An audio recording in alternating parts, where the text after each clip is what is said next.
How to fix can't pass the email step login error on Aliexpress. First of all, make sure your Aliexpress app is updated to the latest version. So open the Google Play Store on your phone, and once you are in, search for the Aliexpress mobile app. Once you get the search results, open the app, and if an update is available, install it. If the problem is not solved, clear the app cache.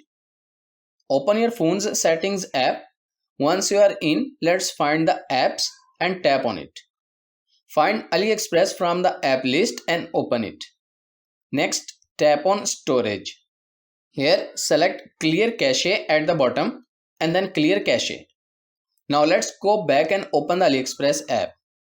If the issue is not resolved, try uninstalling and reinstall the app to refresh all settings.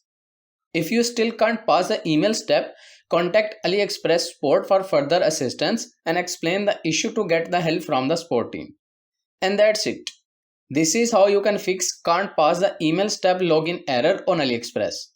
I hope this video is helpful for you. For more information, please subscribe our YouTube channel and thank you for watching.